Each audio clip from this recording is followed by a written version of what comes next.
Hi everyone and welcome back to the channel. So today we are talking about single shots and racks and how to secure them and what they're used for. So in front of me we obviously have a Craigco Mincom rack, which is a 6x3 rack. It has 6 rows of 3. And we also have the Ballz, which are foam ball that is used to secure our single shots in the rack safely. Now I have a 30, a 40, and a 50 millimeter. Now we'll go through each one of those and show you how to properly secure those in the rack and things you need to be aware of and that sort of thing. So let's get started. So you've scripted your show and you're going to go through and now start setting up your show. You want to start setting all the angles on your racks. So the first thing you're going to do is I would prefer that you get one of these from Craigco. I will link the Craigco website and the Ballz website in the description below. But this is going to help set your angles. And so I will show you how you set your angles. Okay, so the first thing you're going to do is you'd say your very first shot that you have is a 45-degree angle to the right.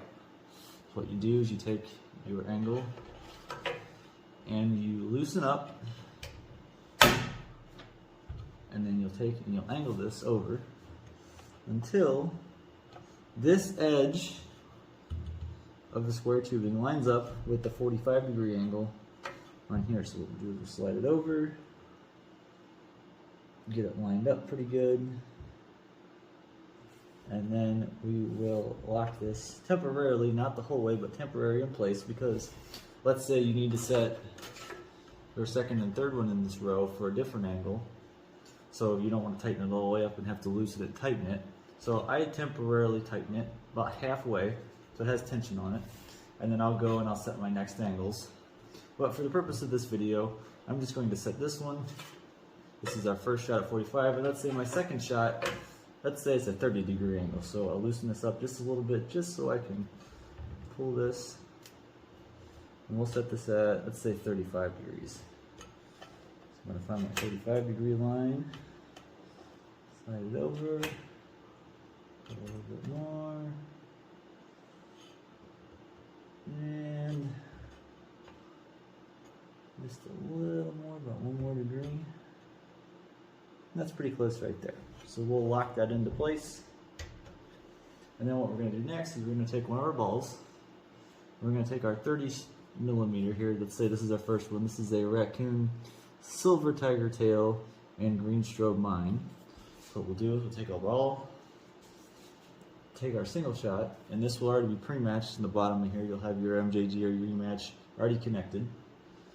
And you want to push in just like this, and slide it right down in there, and seat it at the bottom.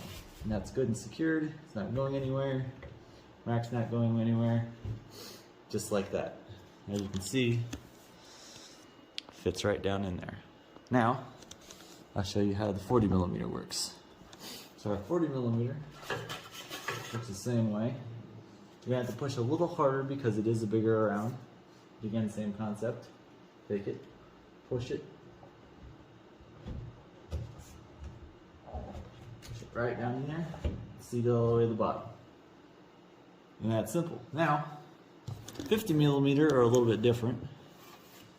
50 millimeter, because this is almost 2.5 on the outside diameter of the tubing, these you can just slide right down in, and you do not need one of the balls to secure it. Now, sometimes, depending on the brand, these tubings can be a little bit thicker or thinner, and so if you have one that you find has a lot of play in it, you can take a little piece of pool noodle foam and shove it down in the corner to help secure it.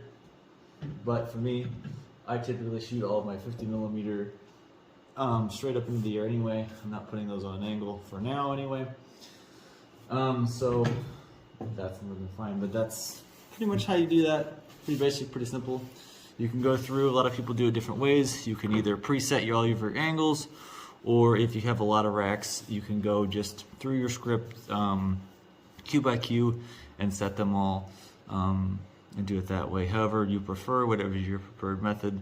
I like going through cue by cue and setting each rack as I go down through the script.